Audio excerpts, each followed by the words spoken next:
dialogue, let's talk an interfaith dialogue with today's conversation on the theme of peace and spirituality. So my name is Atika and I'll be your MC for today.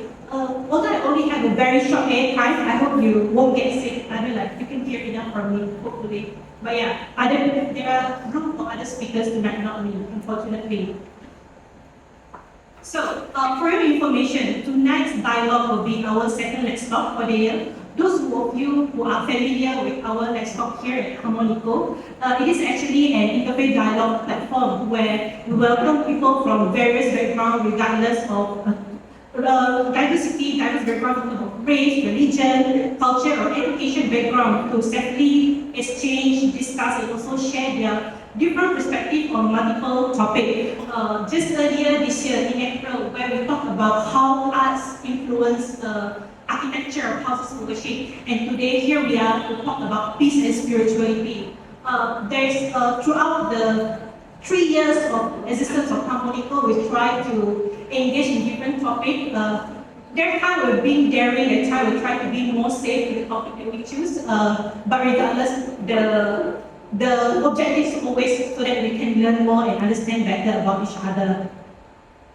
So, I would like to welcome everyone here today to listen and be part of this conversation with an open heart, open mind, and also stomach hungry for knowledge. I believe all of us have our own the religion we profess to. I encourage you to stay firm on it, but regardless, keep an open heart and an open mind to digest what all of our fellow speakers have to offer tonight. For us here at HARMONICO, it is not our role to teach you about your religion or other people's religion. I think we have other people who are the right one for that. But for us, we hope to be the bridge that can connect our understanding and create a connectivity between each other. So, to start our dialogue tonight, I would like to introduce and also welcome our moderator and speakers. I will start with introducing our Miss Moderator, Dr. Kuah Li Feng. Dr. Kuah Li Feng is the founder of Studio Building, a heritage service consultancy and a board director of HARMONICO.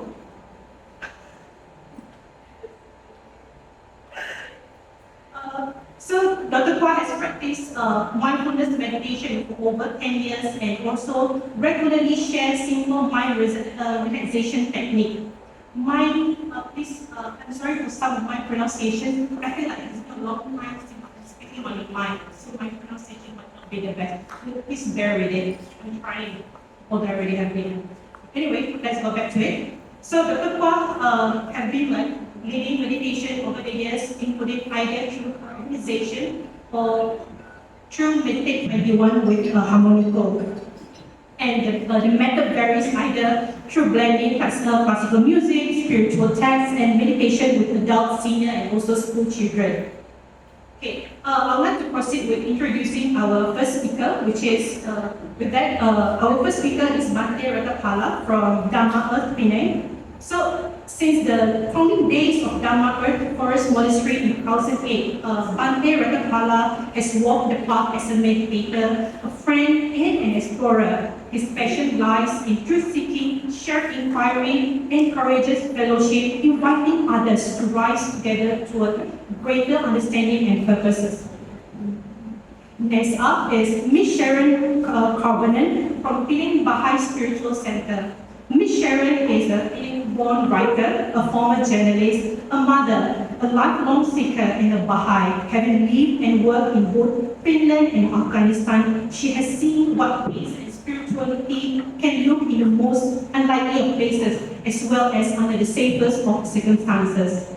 Last but not least, I would like to invite Mr. Charles Hogg. Mr. Charles is the regional head of Brahma Kumaris in Asia Pacific and has dedicated over 40 years to teaching meditation and leading the Brahma Kumaris network across Australia.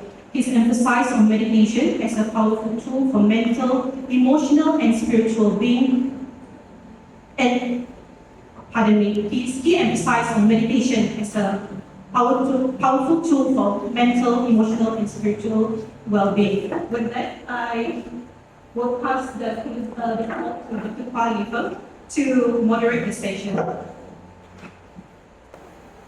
Thank you, Africa, for the beautiful opening, and welcome all our esteemed speakers. It's my honor to be the moderator for this session. So we have a lot to cover today. So let's start by just, can we have introduction about your own organizations and what's the concept of peace in your faith or in your organization? Okay. Thanks so much, Dr. Kuah. Also, a joy and privilege to be here too. I met HARMONICO, I think, earlier this year through some friends, and also at the back, Atika, our MC for today. Before I kind of go into the introductions, I'll kind of share a little bit about what I normally practice, and it's a very beautiful line, a saying by the Buddha, and it goes like this.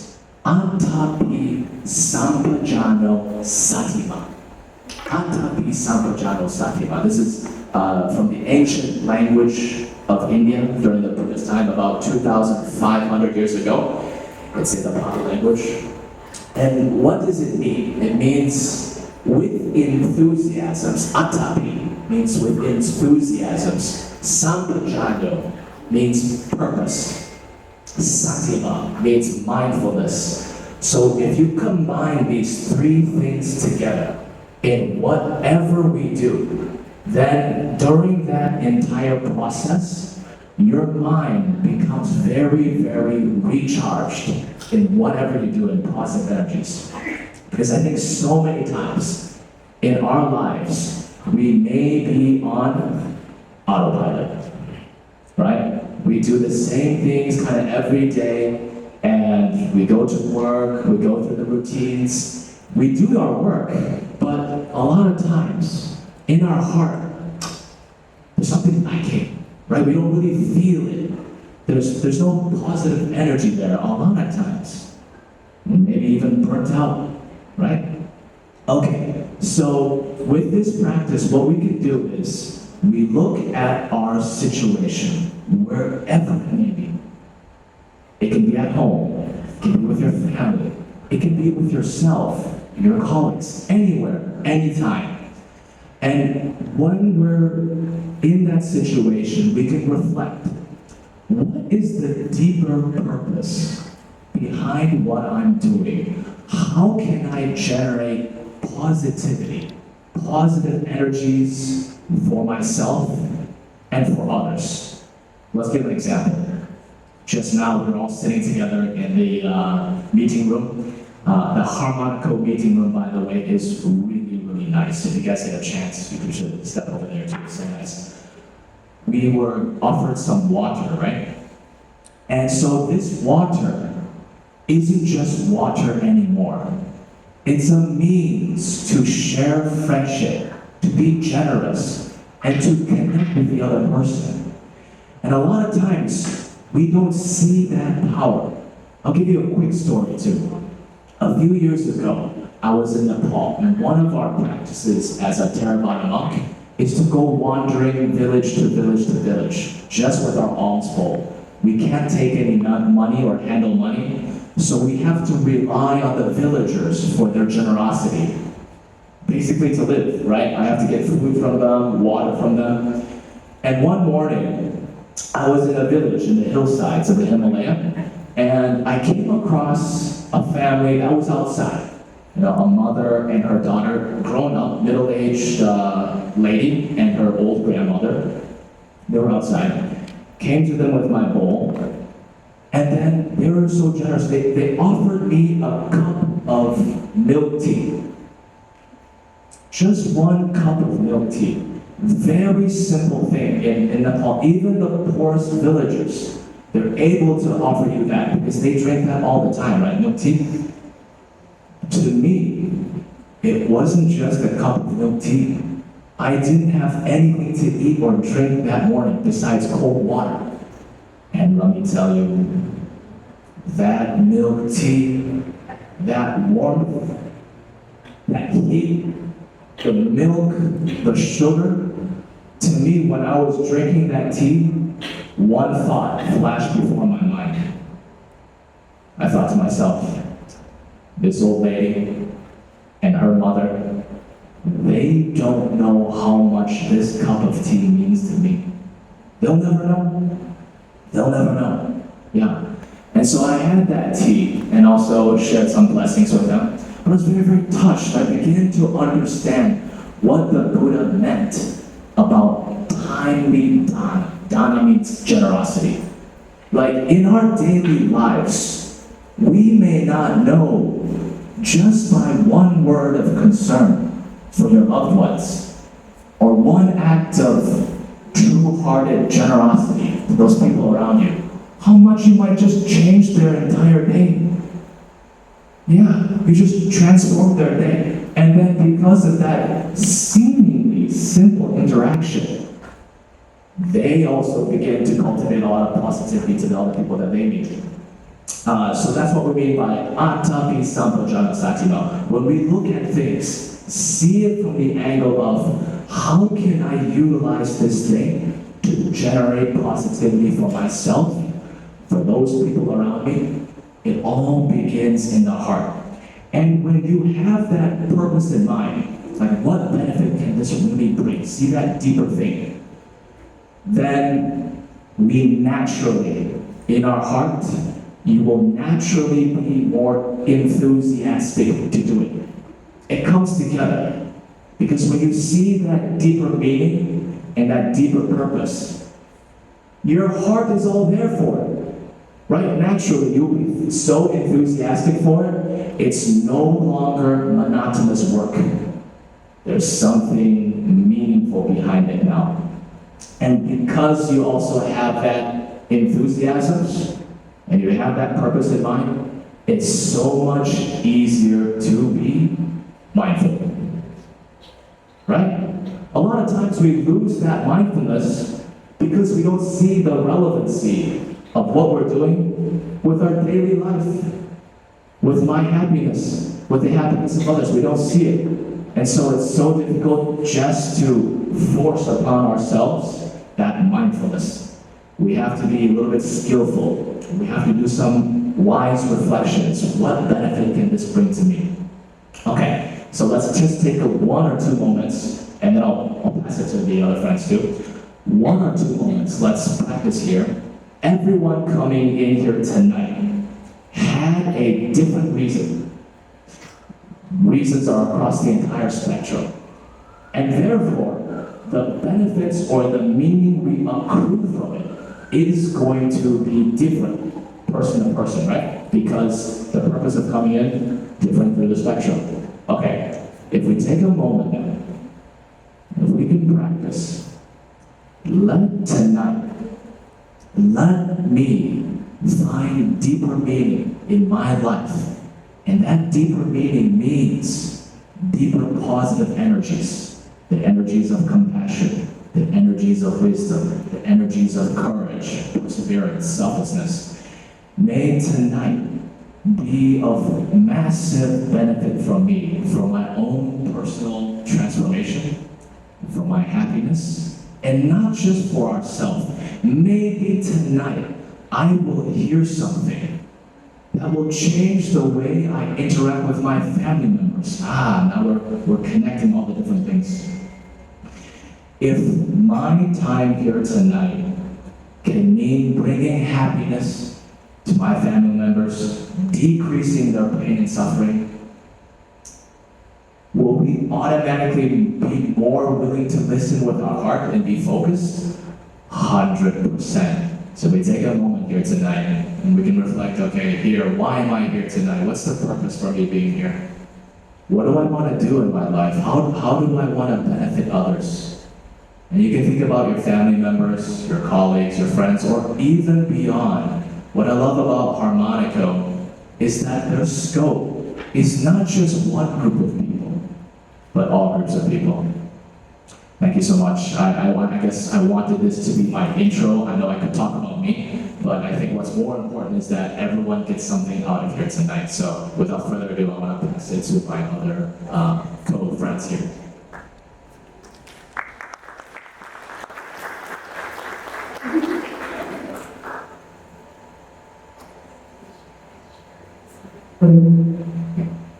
Sharon, please.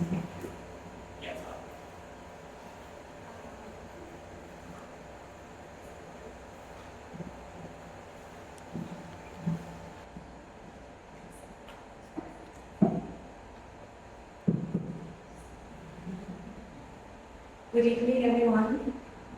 It's so good to see so many of you here. And I think on behalf of the Baha'i community of Penang, I'm so grateful to be here with fellow peace builders and all of you on this spiritual path. And as I was preparing for this, I was thinking, all of us here, as Bhante was to say, that we have walked a different journey, all different journeys to be here tonight. And all of us have embarked on a path for peace for various reasons. And some of us have paid perhaps a very high price for peace. And peace has not come easy for some of us. And that is the path. That is an invitation to spirituality. The Baha'i faith sees peace and spirituality as inseparable. This means that peace is a divine reflection of spirituality, which means that where there is spirituality, there will be peace, enduring peace. And where there is peace, there is the presence of spirituality. And so what is this spirituality that we're talking about? And I think in the Baha'i faith, in the Baha'i writings, the definition of spirituality has been so beautifully described. And I found it, and it says this: spirituality is the inclination towards transcendence. It is the inclination that all of us have, this yearning towards something more. That means in the quietest moments, this thought that comes, is there something more than just this? Is there a bigger purpose for my life? And the reason that we ask these questions is because spirituality is our inherent birthright. As Baha'is, we look at each other not as just material beings, but as spiritual beings first and foremost. And therefore, when we ask these questions, we are basically just answering the call that was already put within us. And so this search for spirituality is actually just a search for that is something that's been put within us to begin with.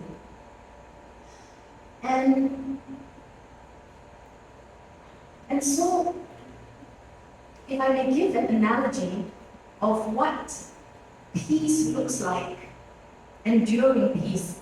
You know, there are many kinds of peace. You know, the peace that comes from eating a donut, the peace that comes from, you know, a cup of tea. That too is peace. The peace when nothing is disturbing us. Yeah. But if we were to talk about the peace that doesn't come and go, a peace that is undisturbed, which we all yearn for, it isn't so fragile, you know? One look and that's it, we're gone. And then we have to come out from that hole, you know? What is this secret of undisturbed peace and absolute completion? If I could ask you to imagine an orchestra, imagine that right now we're all seated in this beautiful concert hall in Vienna. And there is the full orchestra here. You have the percussions, the strings, the brass. And at the end comes in the concert master, who then cues the oboe player to strike a music note, the A note, and then everybody has to tune in to the A note so that we are all in sync. And I discovered just recently that the word symphony means an agreement in sound. And peace is actually an agreement and a unity of thought, a unity of will, a unity of action, the unity of all of us here, in spite of all our diversity and different backgrounds. And how do we always see peace as maybe when we're all the same, but the Baha'i understanding of peace is unity in diversity. And so, this whole orchestra, every section, everyone has practiced individually for years to perfect their instruments. And as we all sit down here and listen to the whole orchestra playing together, there is no discordance. There is harmony because every single person has done that work of working in perfecting that instrument of theirs. But not only have they just practiced by themselves, they have also sat down together to rehearse how to play together, how to create the most beautiful piece of symphony that can transport us to heights unknown. And that is the peace that we envision for all of us. At this point, if we were to look at our world, I don't think we have reached there yet. It probably will still take several lifetimes. I think right now we're at the kindergarten stage, end of year concert, and there are broken instruments, kids are shouting, someone's fighting, someone's crying. Nobody's playing together in harmony. It's all a discordant mess. But we're all trying. We're all coming together. We all have to do that work. We all have to first fix that instrument, practice that instrument. And then we all got to also give that safe space for every instrument to find that song, celebrate that song, make it a safe space for that song to become a symphony. And that is our vision for enduring peace. Thank you. Thank you, Ms. Sharon. Last but not least, I will have Mr. Charles Hogg to give an introduction. So good evening, everyone. It's really such a delight for me to be in this beautiful gathering. I'd like to thank Kuah and Bhante and Sharon for being here and sharing from our hearts really what peace means to me. And maybe just to share a little bit about myself. I grew up in Melbourne.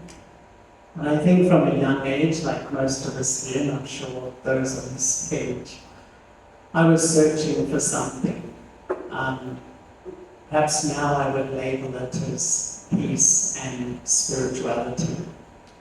But you know, sometimes when that deep feeling or yearning for something that's missing is in your heart, it's very strong. I started university, I was going to Melbourne University, and I deferred and I just took a one-way ticket, actually, to Malaysia. And I traveled the world for a few years, and without a conscious decision, I lived in religious communities. I lived with Muslims and Sikhs and Buddhists and Hindus and Taoists and all of the traditions. And I settled in London, and I was working in London, and I was still sort of shopping around. I used to say in those days, London was like a spiritual supermarket. Everything was available. But I did come across the Brahma Kumaris there, and quite frankly, the reason I was attracted, just by looking at the faces of the people, It wasn't the words they spoke, it was the presence of peace. And the Brahma Kumaris is a unique organization because it's the largest spiritual group in the world run by women in all traditions. And the two women I met their whole presence I don't know, it imbued a sense of peace inside me. And they began to share that the whole ethic, it's a spiritual university, is really when we change, the world changes, which resonated with me because I've been an activist in my youth. I had been on peace marches, I've been arrested, I spent a little time in jail, you know, on the journey because you see so much injustice in this world. And I began to realize that actually, when we change, the world will change.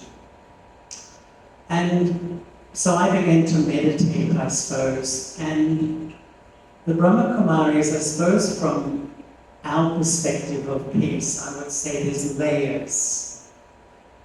There's the temporary peace, which I often feel our politicians and things talk about, which is that peace, which is an absence of peacelessness in a sense, you know, where, you know, there's wars and things like that. When they're not happening, it's peace. But we know that's a very sort of superficial look. But there's the next is what I would call a permanent peace. And I was introduced to the idea that I am the soul, and the natural state of the self, the original state of the self is peace. But when I forget myself, then forget who I am, then the mind overthinks and the mind takes over. And so there's sort of deep education of self-realization to go on the journey, and it's such a journey. To understand that actually I'm not a temporary body, I'm a permanent soul of consciousness, which resides in the front of the brain. And this inner reflection, this inner journey, because my own experience is, you know, the aim of meditation is not to be peaceful, that's the result. The aim of meditation is to know and realize the permanent self. And my own feeling is my whole inner world began to calm down, cool down, just to a restful and calm state. So there's like a temporary peace, which is like the peace in the world, and there's a lack of peacelessness. There's a permanent peace. And then I would say, for me, there's a powerful peace. And that's really when the soul connects with the divine. And the feeling that the divine God, that light, that energy, if we can say, is a permanent source of peace, an unlimited source of peace. And when I can connect myself with that being, it's like I download this divine energy into my own state of mind. And to me, that's one of the most powerful experiences, really, just to taste a quality of peace. It's like a deep silence inside. My own feeling is, you know, when the whole inner world comes to a point of just being, in a sense, I feel so comfortable with who I am. And I'm tasting this sort of internal state of silence. And the fourth state I would call a benevolent peace, where really I realize that who I am is a peace messenger. And I think all of us who come to a gathering like this, what I'm observing in the world is we hear so much theory, so much stuff, don't we? I mean, it's just, it's coming at us all the time. But what we want to see is living beings of peace. And I feel that's the sort of story of this time. When I change, the world changes. When I taste peace, when I live peace, your life becomes a living model of peace. And I really feel that's what we need at this time, to do the inner work, to really become a state, a peaceful being, so that the peace you experience in your meditation, in your practice, radiates through your face, through your words, through your actions, the way you treat people. You are a living example of peace. And I feel that's what the world would like to see at the moment. And so the Brahma Kumaris really offer this sort of internal journey to access, you know, the original state of the self to feel peace. Thank you. Thank you, Mr. Charles. Okay, thanks for the introduction. And I think we all agree that with the statement, when we change, the world change. So everything starts from this individual. So then, can we start by looking into the individual eye? So how can we start? Can you please share with us? Just now we said there is this yearning of long-lasting peace or long-lasting happiness, and everyone is in search. It's when we are born, something feel missing, and there is this yearning to look for some long-lasting peace.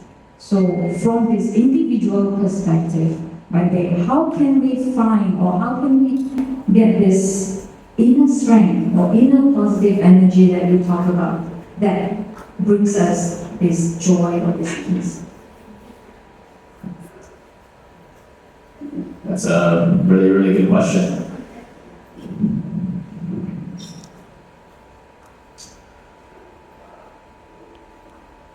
In the Buddha's time, so many different people of all different religions asked the Buddha this question or something like this too. Everyone has their own certain suffering back at home, whether it's the king, whether it's a poor person on the street, or just like everyday folks like us.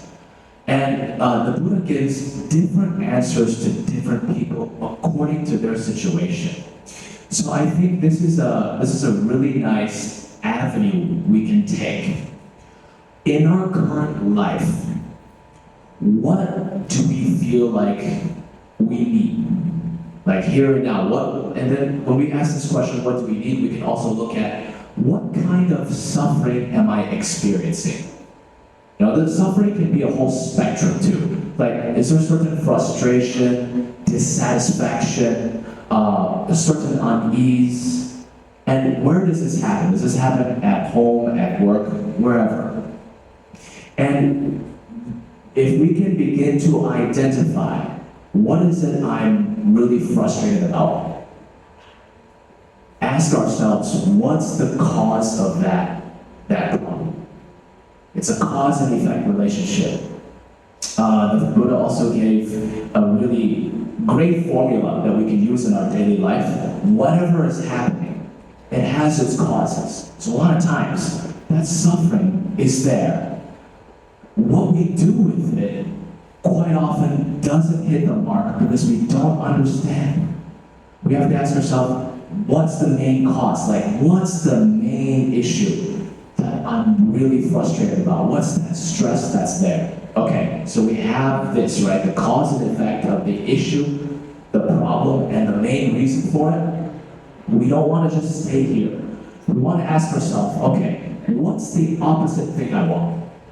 What's the opposite thing I want? Okay, it's the positive one, right? From this negative to the positive. All right. Then what's the methodology? What are the causes and conditions that make me get to where I want to go? That also helps solve my problem. Let's give an example, because this is very theoretical. It's up in the clouds, right? We can't grab onto it. Okay, let me give you a quick example of what I mean. In my service works, I often work with different groups of people doing different programs, from small programs to medium-sized to larger-sized programs. And quite often, when I talk with the team, literally my first or second thing I'll say is, you guys, we're here to organize next Tuesday's talk or next Tuesday's dialogue workshop. I'm already ready for the worst possible situation to happen. Meaning, everyone who attends our workshop, I'm already trying to make peace with nobody liking it. No one likes this workshop. If anyone ever sees Bhante Ratthapala's workshop, immediately they'll sign out, they'll tell their friends, don't go to that workshop, don't go to that team's workshop, we're not going. I tell the team, the organizing staff, I say, you guys, let us make peace with this worst situation. Meaning, if this really happens, what people feel about us, we need to practice not letting that affect our emotion negatively. Right? What I would hope is, even with the worst case scenario, the team has the enthusiasms to try again, to learn from previous mistakes, and then to give everything they got to see if they can give a good workshop to the participants again. Literally, the first or second thing I'll say is this. Why? Because a lot of times, when we're working, we're doing something together, the main motivation push that we have, a lot of times, fear, right?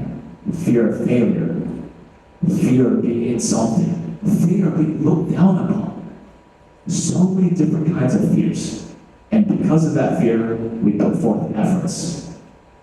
But that doesn't seem like a very powerful force, right? With so much pressure and stress. Or the other side is that greed and attachment, to do well, to be praised, to be applauded for, right? Okay, I want to remove these two extremes. Working out of greed and attachment for something, right? Pressure there, to be the first, to be the best. And also the fear of being the worst. I want to set up a new motivation factor, which can create a lot of happiness, peace along the way. Peace is actually another word, I think, for positive energies. Peace is not just like sitting there and being okay. That's one kind of peace, but the peace that we want to seek for is dynamic. It's resilient. I love what the sister said before, and I read her bio a little bit about Afghanistan, right? So the peace needs to be a dynamic form of energy that can carry you through different crises, that can transform the crisis into a growth opportunity. So I want the team to work from a place of compassion, out of love. Like, why are we doing this, you guys? Because we love ourselves, we love the people, and that is the main motivation factor, not fear and not craving, right? We want to have deep transformation through the entire process, and because the team is transformed through different trainings as we prepare together, we're free from the fear. We have a lot of creativity now to operate.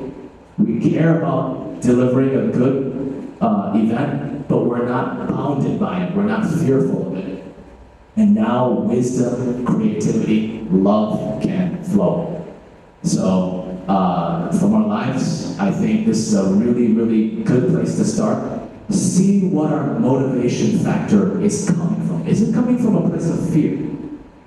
Is it coming from a place of worry? Coming from a place of doubt? Coming from a place of greed or vanity? Because if it is, it's guaranteed that we won't have peace along the way. We're going to have a lot of stress, consternation, frustration, suffering. Come from a place of love, compassion for ourselves, wisdom, dynamic creativity, and you will create a lot of positive energies along the way. Thanks. Thank you. Ms. Sharon, just now you talk about perfecting individual, like tuning your instrument, and then how can a person keep motivating this motivating factor, keep going, because there's ups and downs and dispute and all that. So how do you keep protecting yourself? Thank you so much. That's a good question. How do we keep at it? That it's not just a one and off chance. There is a poignant verse in the Baha'i writings where Baha'u'llah states, true loss is for him who has lived his life in utter ignorance of himself. And I think that verse touches on the core of the lack of peace within us and the lack of peace as a collective. Because we do not know who we are. And when you do not know who you are and the highest station that you have been created for, and you bring yourself down to such an abasement, that's where the conflict lies. What I mean is that we have been created as noble beings. But when we start to behave, emotion, motivated and driven by greed, competition, and we let our claws out and behave like animals. How can there be peace? Because you are at odds with your own inherent identity, which is peace, which is love, which is truthfulness, which is kindness, which is generosity, justice. And if we don't cultivate that, and the world has a very loud message, parents are training their kids to be competitive. The whole world says it's okay, it's just a game, you can lie, you can cheat. And how can peace be found in such conditions? And so the answer is that we need to know, first of all, who we are, what have we been created for, and to fulfill that. And the high station that we have been called. In the Baha'i writings it says that in every created thing, God has put one of his attributes. But in man, he has put all of his attributes. And therefore, if we were to reflect all of his attributes, that is the pinnacle of spirituality. But if, some days when we do that, the peace comes. When you are in harmony with your friends, you don't even have to say it. You are flowing with the force and energy that you were created for. But if there is power struggle, competition, backbiting, all that is unworthy of us, unworthy to even be attached to the creation of man, and we do that, it just robs us of peace. And so I think it's very important to know who we are and how we can reflect our true identity in order to maintain peace. Thank you, Sharon. Next question. Is it Charles? Yes. I think I'd like to just continue from where Sharon was sharing. Sometimes I feel like there's a crisis in the soul of humanity. And when it bubbles to the surface, there's all sorts of labels, stress, anxiety, depression. But there's a deep, deep peacelessness in the soul of humanity at the moment. And sometimes I find it amazing. We are so educated about the world out there. We seem so uneducated about the world internally. And to me, I'm totally aligned with what Sharon was saying, that the first step I feel to inner peace is to know and experience who I am. My intrinsic self is peaceful, but when I forget who I am, that's when the mind overthinks and all the peacelessness really enters my life. The way it's helped me understand is that it's almost like 3 personalities inside all of us. 2 of them make me extremely peaceless, but one of them is the doorway to re-engage with my intrinsic and true self. The first two personalities take their identity from my temporary self, my body. So I see myself as a whole set of labels, my gender, my nationality, my color, my religion, hundreds of labels. And what's common to all of them is that they're all temporary. And the first personality born out of that I call the I of arrogance, or the I of superiority. And this I subconsciously or consciously compares with everyone. Feels I am better, I know more, I am right, the way I see life is right. But when it comes into my feelings, when my ego is sovereign in my inner world, I feel so easily insulted, disrespected, not valued, excluded, sensitive, basically totally pieces. Because what's the seed? It's a false notion of who I am. I've forgotten.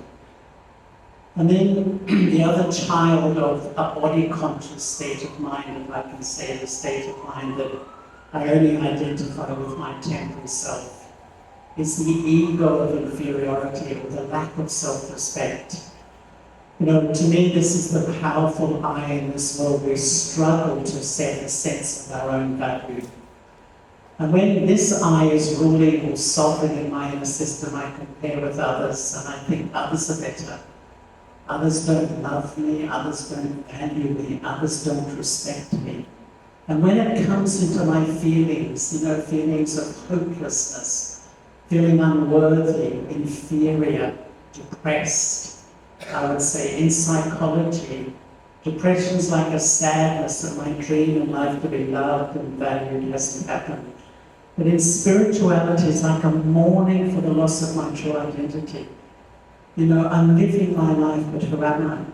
So when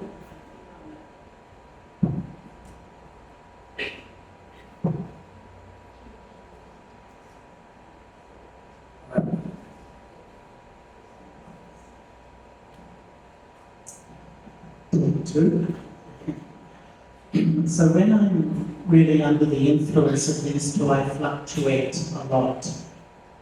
The third I is the original I, the soul, the spirit, the psyche, the consciousness, which to me is a wonder. My understanding is the soul is just a point. In mathematics it exists, but it has no size. Because I, the living self that creates thoughts and feelings, is non-physical. I've entered this body and I sit on the throne of my forehead. And I forget who I am, so I only identify with the temporary self. My ego of superiority, my ego of inferiority kick in an incredibly peaceless state of mind. It's the culture of our world, so the whole world is so peaceless. But when I go on this journey, and what I love to do is just sit in the early morning and begin the journey of letting go, identifying with what I do. That's not who I am, my profession, that I'm a parent or whatever it is. That's what I do. It's not who I am. Letting go that. And then letting go, identifying with all the labels of my body. That's also not who I am. Then the temporary labels of my body. And stepping back and just feeling how I, the soul, sit lightly in the forehead. And automatically, the more I sort of let go the consciousness of the temporary self, the ego of superiority, the ego of inferiority, my experience is you move into such a sweet place, the mind cools down. It's like you've come home to a place where you don't have to look good, prove yourself, be noticed, impress other people. You just start to connect with your authentic self and start to really begin this journey of accepting who I am. And I think this first relationship with self, as you were saying, the intrinsic self is the major step for me tasting and living a more peaceful life.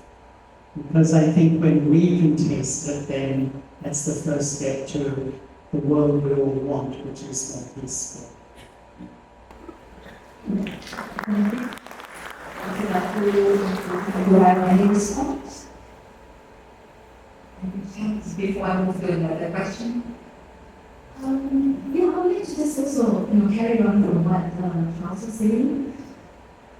I think he touched on some of the barriers to peace. And I think one of it is the ego itself. Baha'i faith calls it the insistent self. I'm right, I'm wrong.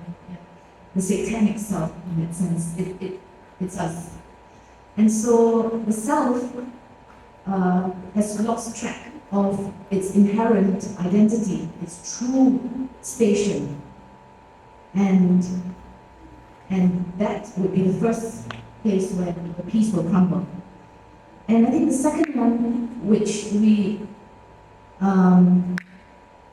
as Baha'is, we address, actually there's a whole lot of them, it has to do with prejudice. Prejudice, is prejudice, racial prejudice, religious prejudice, gender prejudice, national prejudice, socio-economic prejudice. And I think that is the cult of superiority that is destroying our individual peace and the collective peace. And this is something that we need to address and work. So it's not just talking about peace as an ideal, but at the same time, what are some of the things that we really need to also educate, raise up a new race of men and women who do not even have this mindset. Because how can there be peace if we oppress certain genders, if we oppress certain people, if it's okay if half the world is starving and we continue, as long as my peace is secure, it's okay. So this is some of the things that I think are so pertinent when we talk of peace. Thank you. We're talking a lot of self-control, the need of self-control here when the ego arises, when anger arises. Can you share when people face, because peace is really a very high concept and everyone gets angry. I know peace is important, but I cannot control. So what are some methods or ways to control, to exert self-control to ensure peace? Okay, so this can also answer the second question you also gave me too. And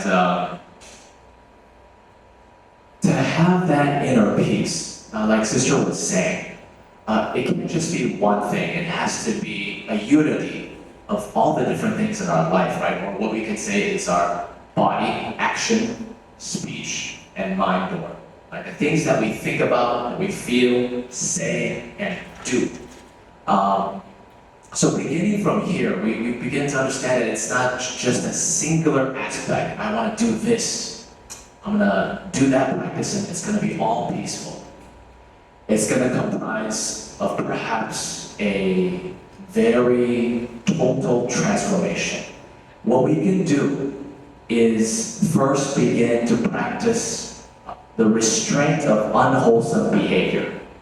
Yeah, because if you want peace, you need to develop the power of restraint and also the power of development, right? The things that we want to stop and also the things that we want to grow. So these two tie hand in hand. What the Buddha prescribed was for people to observe and practice the 5 precepts. The first one is abstaining from killing. Second one is abstaining from stealing, taking what isn't ours. Abstaining from sexual misconduct. Abstaining from speaking lies, speaking falsehoods. And the last one, number 5, abstaining from intoxicants and alcohol. Because these 5 things, if we engage in, immediately, then and there, it's going to cause a lot of disturbance in our mind.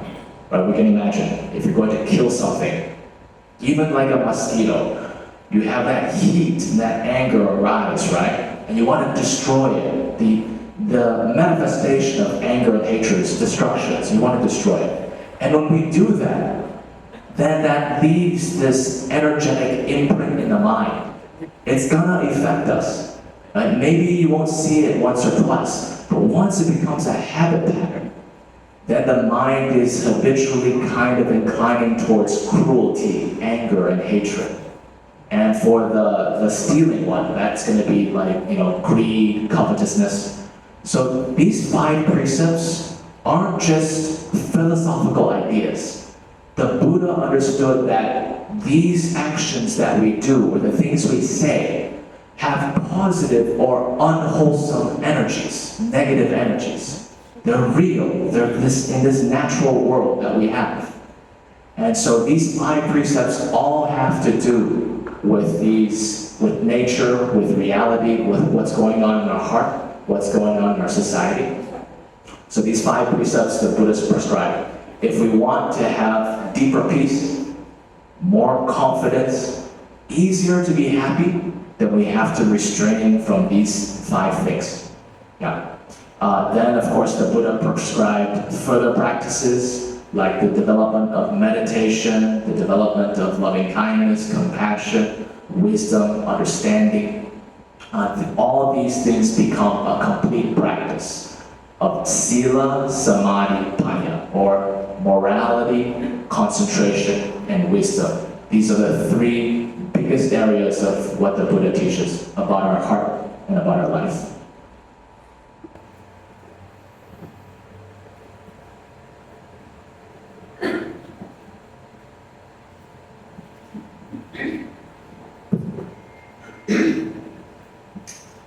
Thank you.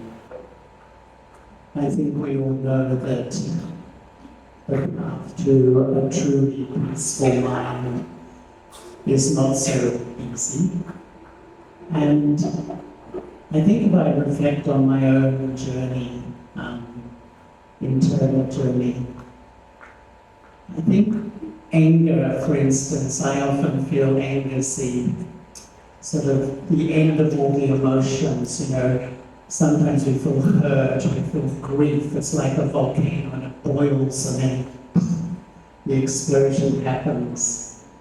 And I feel one of the biggest steps on the journey to really moving towards a genuine state of inner peace is the truth that I am responsible for how I feel. In the sense that people will be rude, people will be difficult, everyone sitting here tonight. We live in a world of incredible challenges, and we are constantly reacting to those things. But I always have a choice. Do I react and have a negative thought about you and your behavior, or do I choose not to? And I know that's very easy to say. And this is where I feel, one, that when I really take on board that actually each thought I create is my thought, I choose to create that. When I take full responsibility, it's a massive step towards inner peace, because the culture of the contemporary world is you. It's because of this, it's because of that, it's because of a million things that I am the way I am. But if I'm genuinely on this pathway to inner peace, I think when I take responsibility for my thoughts and feelings, and that takes a lot of courage, doesn't it? And a lot of honesty to say, your behavior wasn't perhaps according to my standards or values, but I'm choosing not to react to it. I think it's a massive step to this journey. But the question for me often is, where do I really get the power to apply these ideas? We've heard so many lovely ideas tonight, but really where do you get the strength? At least from where I come from in the Brahma Kumaris, at the heart of the practice is becoming self-aware, becoming the soul, the point of life energy. and focusing, connecting, absorbing in God, the Supreme Soul. And it's almost like an extraordinary power that gives me an inner strength to take that responsibility. Yes, I had an angry thought, it made me peaceless. But I chose, next time I don't want to react and create that thought, so that I take responsibility when I'm peaceless, and I take responsibility for creating peace within my own mind. And I feel that's a massive step on the journey, that whatever I'm feeling in life ultimately is my creation. And that, I think, really helps me on this journey to tasting, feeling, experiencing peace. Over to Sharon. I would just like to add to that. At the core of personal transformation has to be something deeper and bigger. It's not just, okay, I'll just try and struggle. There must be something at the end of it. Why? Why are we trying so hard to transform and to change? You know? And the high understanding is this. You know, when the baby is in the womb of the mother, the baby is so comfortable. The baby says, you know what? I really don't need to have eyes. I don't need to grow limbs. I'm quite happy here in the embryo. You know? What's all this trouble of going through this growth, this process of growth? Until the baby comes out from the womb and realizes that the preparation for the development of his eyes, his brains, his limbs was for this world. And if he didn't develop himself while he was still in the mother's womb, not needing sight, perhaps hearing, or definitely not legs or hands, because he's not going anywhere. So he says, I'm okay just being this little tiny seed, this little peanut.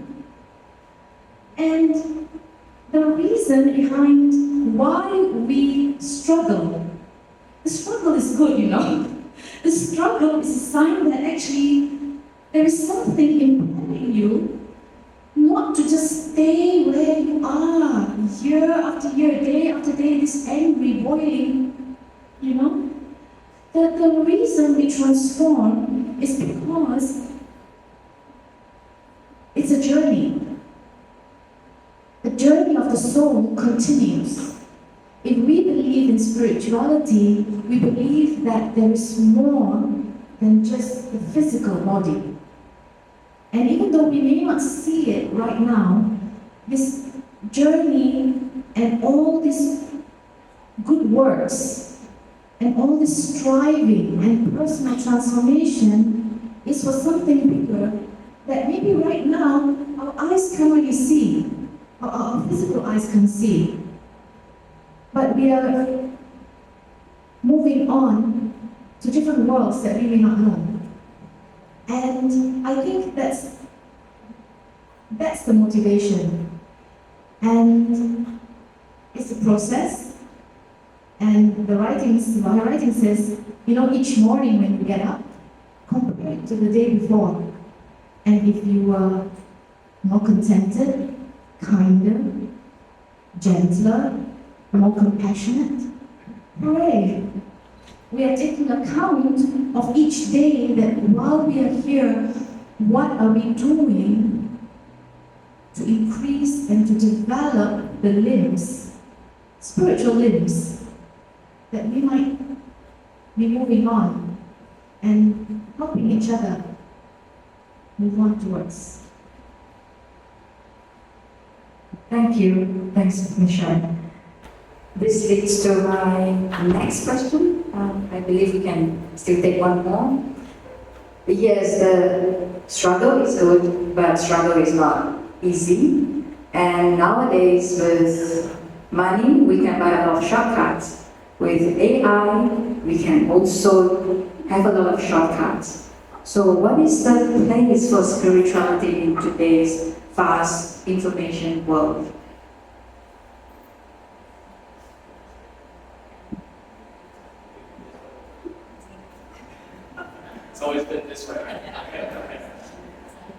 yeah. In the modern era, where the pace of life is so fast, and there's so much technology, it's so much social media, actually the need for practice of spirituality or practice of positivity, positive energies, and what everyone is saying on stage, this personal transformation, I think is even more needed. Let's just take a look at all these social media accounts. There seems to be a lack of real, true, unconditional love for ourselves. Right? When there's so much projection and focus on getting the likes, getting the views, hoping everyone likes me, being popular, that means inside, they might be lacking this quality. They might feel that they need to be popular in order to be loved. I need to be the best in order to be loved. I need to speak well in order to be loved. And this, I think, presents us with a very important task and also a tremendous opportunity. I love how our friends up here also touched on this love, this concept of love. This is what I remind myself day in and day out is my practice as a monk, as a human being, is to really practice being my own best friend throughout all the ups and downs in life. And not just for 1 or 2 days, 1 or 2 years, but this entire lifetime. And what does it mean to be my own best friend? It means even if the entire world doesn't like me, doesn't like you, can you still love yourself? Like, can the love for yourself be not conditional due to externalities? It means it's separated, it's totally separated between what you do, how you do it, and how you feel about yourself. These things are separated. I can get fired from work, but do I get down, depressed? Do I begin to get angry at myself, doubt at myself? Have that self-anger, self-hatred, and spiral down in depression? Or can I reverse it? Be like, okay, I got fired, but that's okay. I can embrace that situation. I can forgive myself. Because now, just like the sister said, the struggle is the opportunity to transform. This is an opportunity for me to bring out courage. Right? In the daily life, we don't really need to bring out courage when everything is going so smoothly. So now's the time I gotta bring out that courage. And the courage is born for love for myself, love for the family, to see what potential I might just have. Right? And if we can turn ourselves around very quickly, then we can get back on our feet very, very fast. And then instead of being in a depressed state for a long period of time, not getting work, hey, now, wonderful. I should not be at this company. There's something else waiting for me, but now I have to develop and now I have to cultivate. So I think in our present day, actually, it's so important that we still practice, we still spend time to connect with our heart in a positive way. Yeah, I guess this is what I want to end on for this personal segment is Yoniso Manasikara. This is another Pali word that the Buddha taught, and it means wise attention. How can I always see things in a way that gives me positive energies? In a way that lets me respond well, right? The opposite is ayoniso manasikara, seeing things in a way that get me down, that get me angry, that get me sad. There's different ways we can see things. And it's all about practicing the mind. How do I practice being my own best friend when the entire world might have given up on me? I'm making the promise to myself, never give up on yourself. And when you do that, you not only practice for yourself actually, because how we treat our mind, later on, you can tell me if this is true or not, everyone remember this. Later on, you go back in your life, check it out. The way we treat our mind ourself is very similar, if not exact, to the way we treat others. The mind takes the object outside, external world, but it also takes the object inside ourselves, right? The pattern is the same. It's just what we face. Okay? So if we make it a practice in our daily life to use that wise attention, how can I see this in a way that can bring up a good response, a positive response? Yes, we do fall into negativities, but that's okay. I'm here to understand. I'm not here to label and to criticize myself further. I'm here to understand where my suffering is coming from, to have compassion, to have courage, to try something new.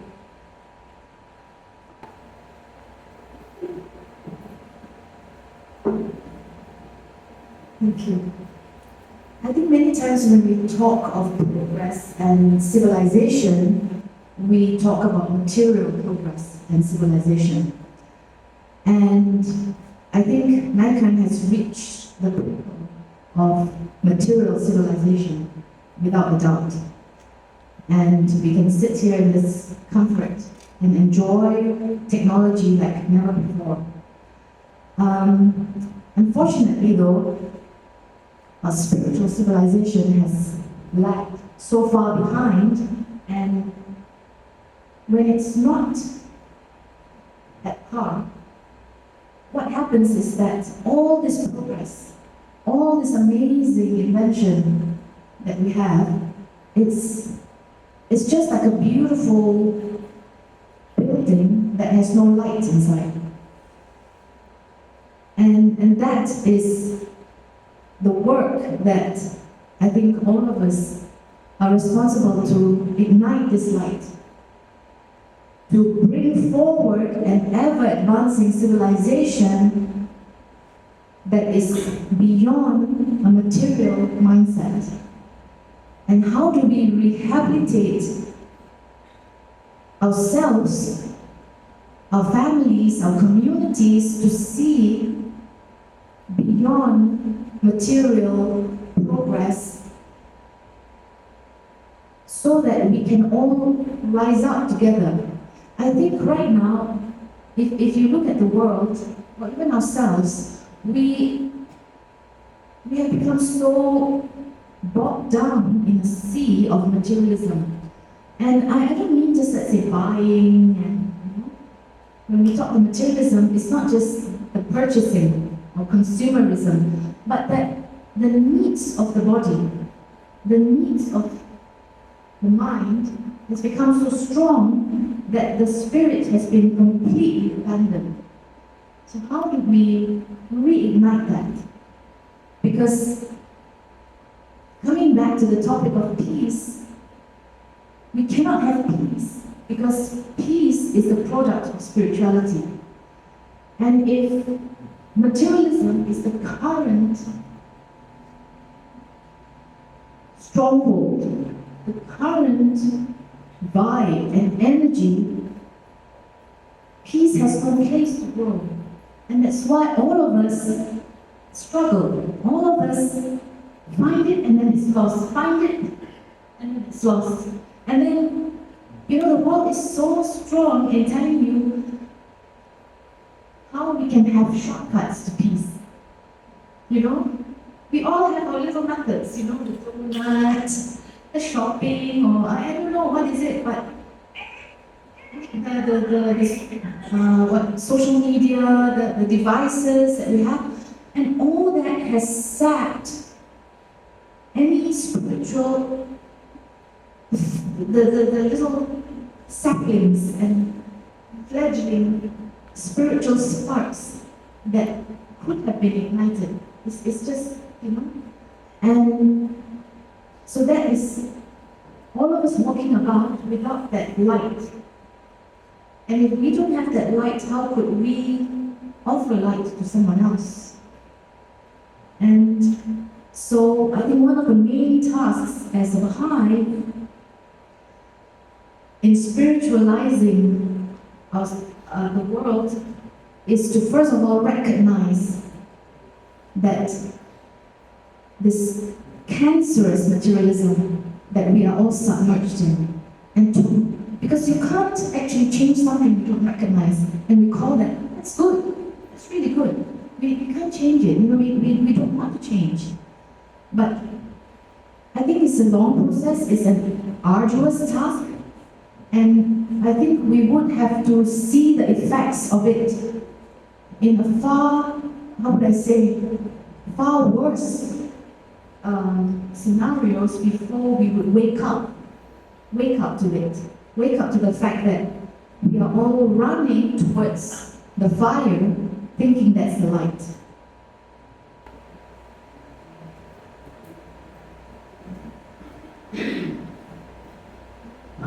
I wonder, could we have a few minutes of meditation? Would that be okay? Maybe just to finish. Yes. I'll keep it brief. So please feel free to join Charles and I just wonder if we'd all like to just enjoy a few moments of silence, and maybe we put down phones and bags and things, and let's just together create an atmosphere of peace. And I will just offer a few thoughts, just for a few minutes.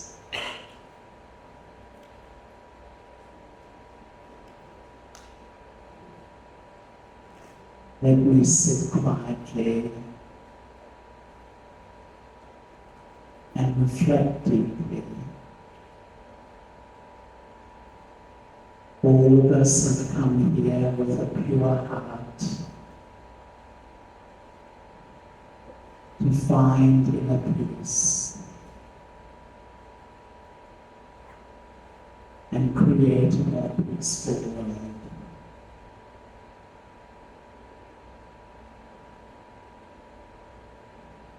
The journey into peace begins with me.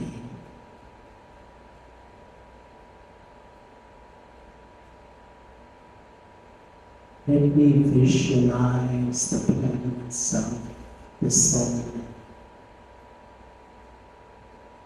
a radiant star in the center of the forehead, sitting in the front of the brain. I, the soul.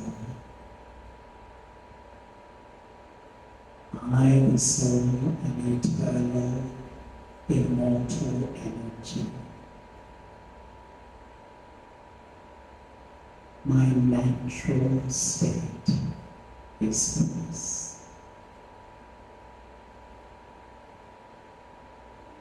I am a peaceful soul. Please visualize the self as this point.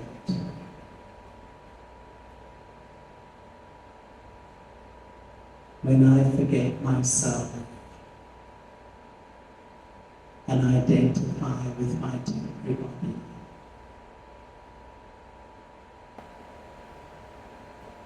my mind is consumed with so much thinking and negativity.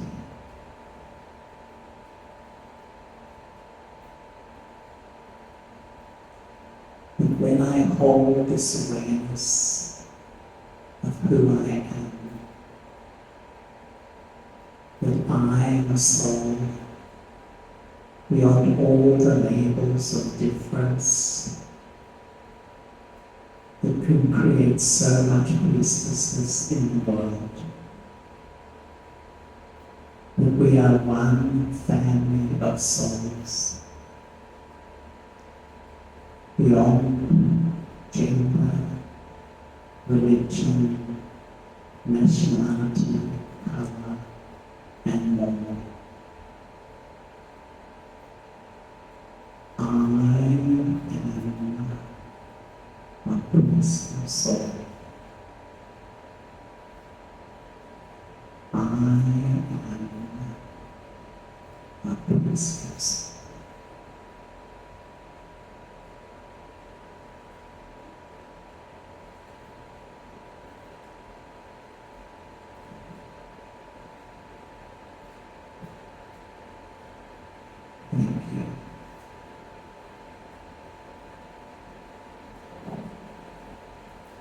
Thank you, Mr. Charles. Now I think we have 10 or 15 minutes of Q&A. We can take questions from the floor, yes?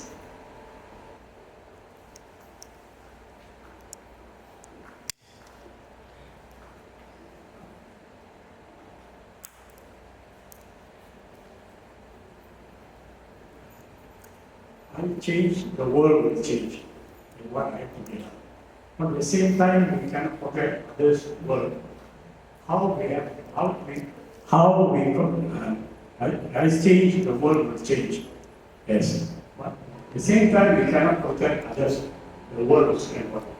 How we going to implement peace to others? Any shortcut way will be next.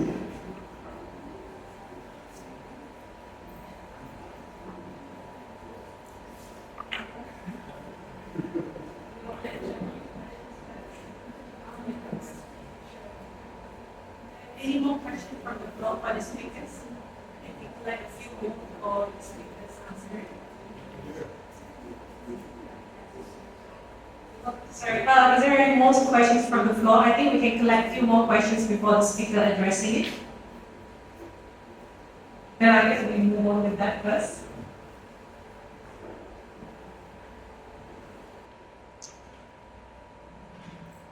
I think when we think shortcuts, we all want those shortcuts, don't we? But sometimes those shortcuts, behind the idea of wanting a shortcut, is actually being in a rush. Being in a rush to get to the final stage right here and now. A lot of times that's the issue of the current society.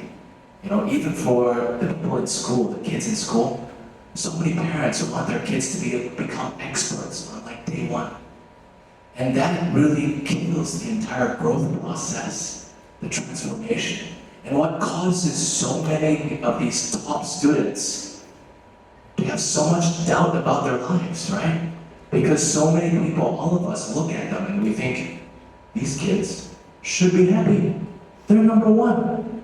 But those number one kids, they have a suffering that we don't understand. Because none of us are at their position, right? So many of them across so many countries, they commit suicide every year because they work so hard to get that first grade scholarship, but inside they're so lacking. So I think what we want is real, substantial, deep peace, deep happiness, deep transformation. And whether or not that takes long or short, I think we should put that question to the side. I myself have been there. In fact, I would say the first 5-6 years of my monkhood, I had this problem exactly. I wanted to be fast. And I was such in a rush, attachment to the final goal, that I messed up so much of my meditation. Because meditation is all about letting go, right? Letting go. Not being attached to the result, but at the same time putting forth your best efforts without any fear, with compassion, with wisdom. So I understand where you're coming from. Okay, so where should we start?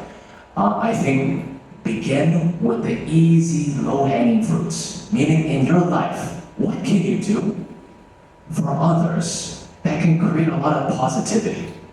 There's a lot of things we can do with the people around us through speech, through actions, even through just time and concern. Are we really spending quality time with our loved ones? Just like Brother Charles said, putting aside that handphone, really being present with your son, with your daughter, with your family members, with your colleagues, making that true connection. And that everyone can do. At your own level, everyone can do this. And then when you begin to see the good benefits from doing this kind of practice, you begin to notice you are the first one to benefit from such a practice. And when you benefit and when you practice it the right way to support your family members, be generous to the friends around you, to your colleagues, being patient, right? People make mistakes all the time. we ask ourselves, would we want people to be patient with us? Absolutely. I hope people forgive me for my mistakes.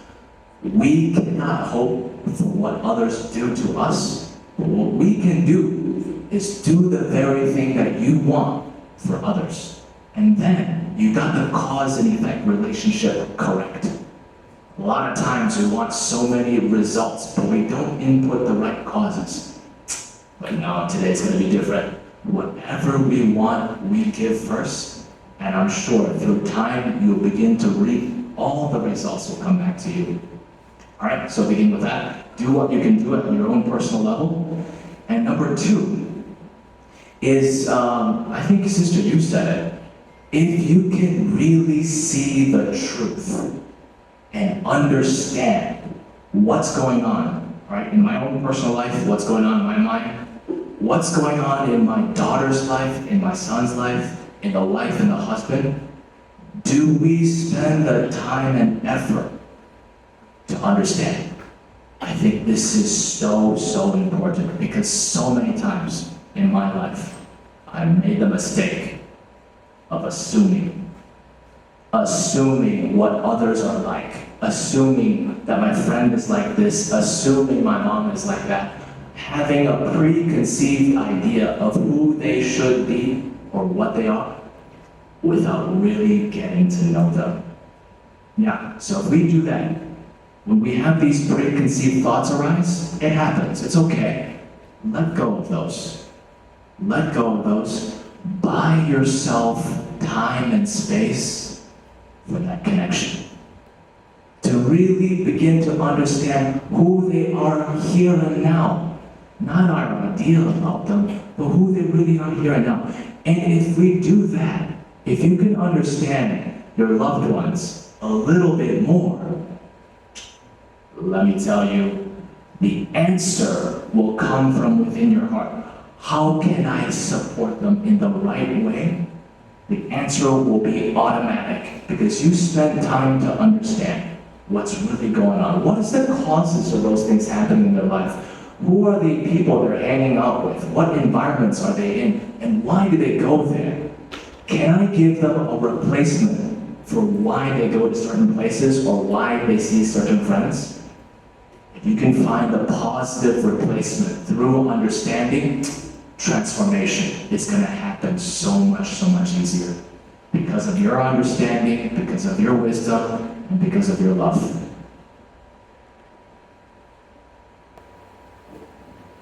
Thank you. Thank you so much for your question. I think, as what Bhante was saying, there's no shortcuts. And it's a work of a lifetime and many generations to come. But I think the key word is selfless service. If you believe in something so deeply that you make it your lifetime work, and you serve mankind with all of your heart, with all of your strength, and that everyone who comes, who crosses your path, your heart is burning with loving kindness towards him. Will you not change that person? You will.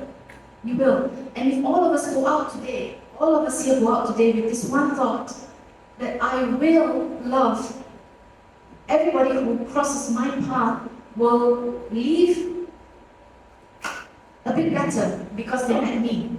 Not worse, but a bit better. I think that would change the trajectory of society, the trajectory of our own lives even. But there's one thing that I think is important to also remember, that it's not enough to just try to put out fires. It's good, but the work that will really transform this world, I think, is a work that will heal society from the bottom up. And this work that we're talking about is not just plugging things, okay, there's this thing here, let's fix this.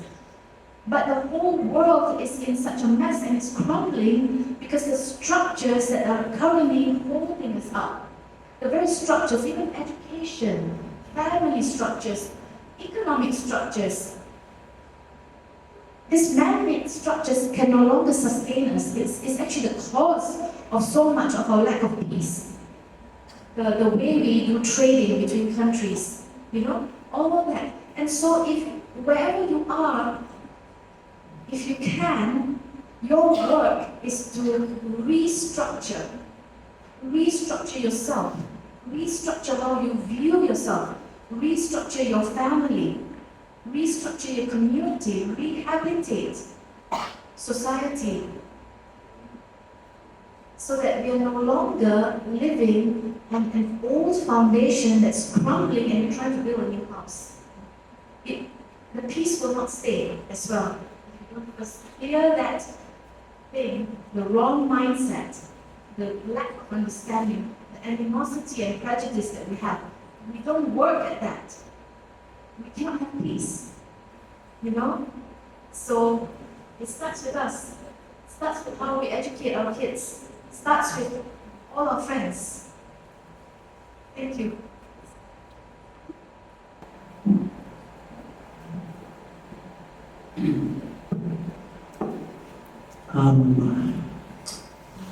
I think for myself, my own life experience, that the ultimate experience of meditation is to feel completely loved by God. And that to me is the most transforming energy. And I think the natural consequence, without even effort, is to, if I feel so deeply loved, and restore self-love and love for others too. And sometimes I love to think of the mind like a perfume. And when you're in meditation or you feel close to God, or the beauty of those thoughts, the richness of that quality of thought is like an atmosphere you create. So automatically you're touching the hearts of, creating an atmosphere, so uplifting fellow human beings, just even in those little interactions in shops or whatever it may be. To me, that's the most beautiful life, that I see the value in everybody. It's certainly an effort I've tried to make to see the value in every one of my brothers and sisters in this wonderful human family. Thank you. Thank you. Is there anything you want to add? So I hope these are good answers, and I would like to contribute. I think one quick way or one good way is being with good people, receiving, get close to good teachings, regardless of religion. As long as it's good teachings, good mentors, and being in a good environment. I think get away from negative elements. I think that is like fastest way to keep us safe, at least. Thank you. And you want to pass Atika? Thank you to Dr. Kuah for the moderations and our fellow speakers. Actually, when I invite all of you to actually sit first, but of course, actually, when we were planning for this program, I was like bouncing ideas of my friends, my colleagues. Okay, 1 hour and a half is enough. It should be enough to talk about peace and spirituality. And so I thought, and until our fellow speakers start talking, and it's like, we're not even able to scratch the surface. And I think there's definitely a lot of deep diving into ourselves to actually find that, be honest to the inner yearning for peace that our fellow speaker were talking about just now. And even for myself, I have to admit, it looks like I have a lot of thinking to do after our program tonight. Okay, so with that, actually, I'd like to thank our speakers and moderator for the opportunity for all of us to swim into words of wisdom. But before we conclude our session tonight, I would like to invite Dr. Sri Anwar Fazal, also HARMONICO Board of Directors, and we are very honored to have him joining us tonight to offer concluding remarks. Hopefully, he will tie, loosely tie what we're trying to do tonight, hopefully. Over to you.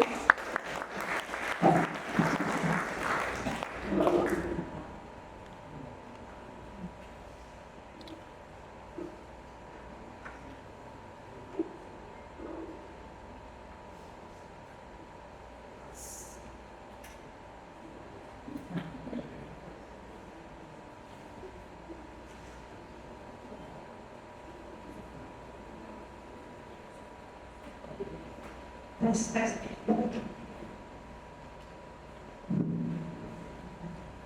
Citizens of the universe, children of Mother Earth, brothers and sisters. This is a very special occasion. Very special occasion where we have been deeply thinking about many issues. And one of the fundamentals that I think all of us learn and share is the triple peace. Peace with ourselves, peace with others, peace with Mother Earth. Something very often we forget. We talk a great deal of water. But water and how water is something that we share with Mother Earth. And it is everywhere. And Mother Earth and us connect to each other. We also talk about air. And how air, we all share the same. This is the wonder of the universe. We are so much connected. I always say that we must remember we are one. We rise to one ocean, we breathe one air, and we are brothers and sisters. The future is not the destination. The future is a journey. And that journey is going to be made by you. What you decide to do with yourself, what you decide to do with community.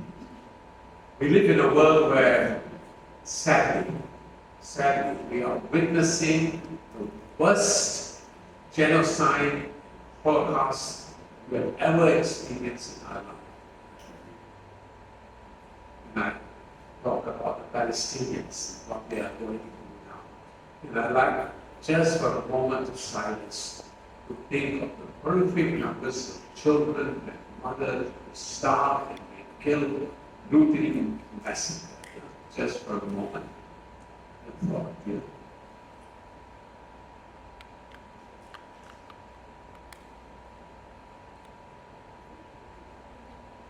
Thank you.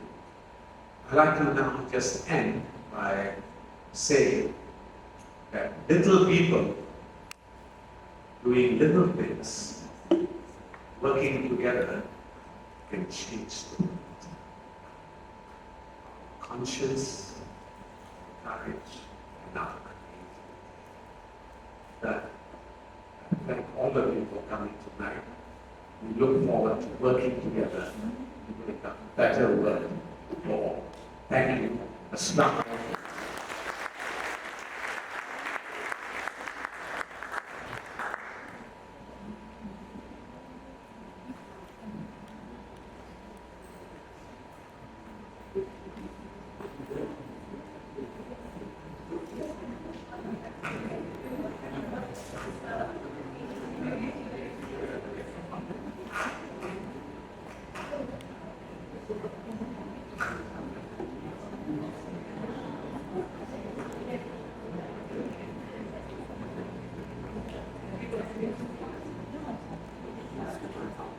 They're going to be given a gift. Because of that, I want to share one last thing with you.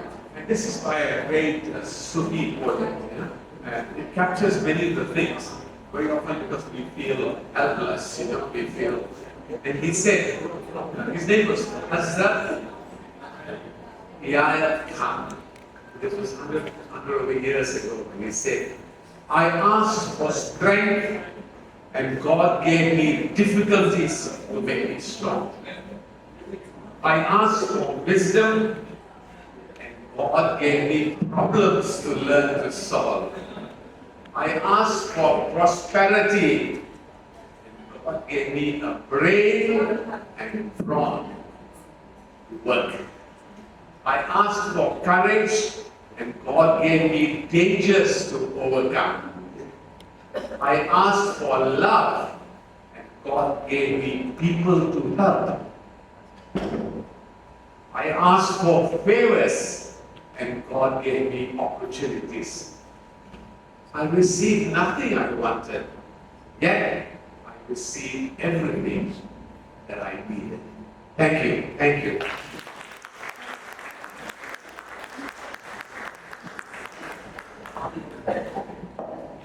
Thank you so much to Dr. Sharon Karvonen for the beautiful comments to end of the session tonight. So I'd like to invite you to stay in the front of the stage for the souvenir giving to our fellow moderator and also speakers. So I'd like to invite Dr. Sharon Karvonen to present the souvenir gift, appreciation gift to Dr. Kuah Li Feng as our moderator tonight.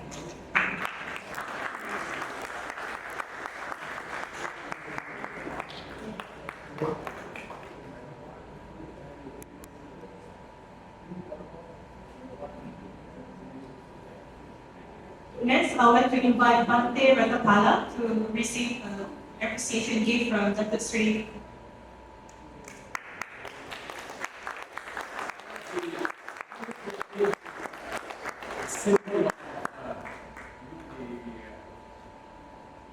Flower here that comes out of the water.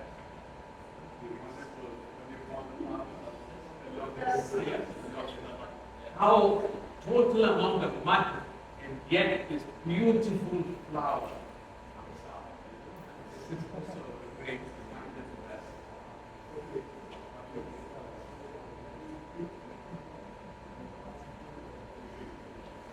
Next, I would like to invite Ms. Sharon Karvonen to receive the gift from Dr. Sri.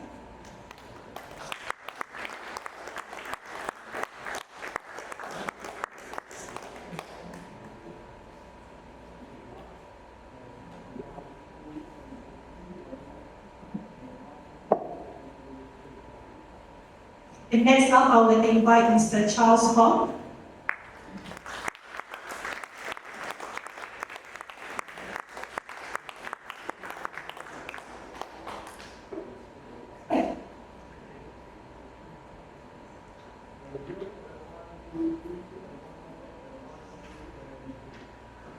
There's a lot of Australians here.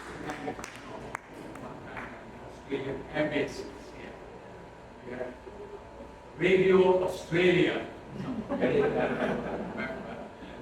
listen to that because we had all the popular songs, like BBC, ABC, and it was a wonderful little radio station. You didn't have to have a powerful radio, AM radio, just local radio. And one of the great things about Australians was that they were very simple. They say, hi, babe, hey, babe, very, very friendly.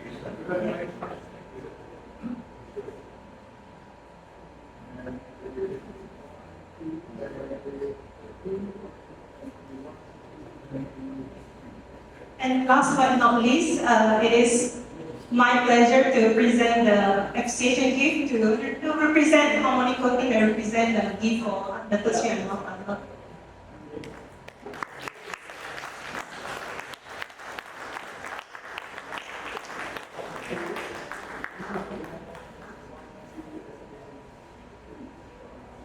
May I invite all moderators and speakers to join us and have a group photo with Dr. Sri before we proceed with a big group photo. Okay.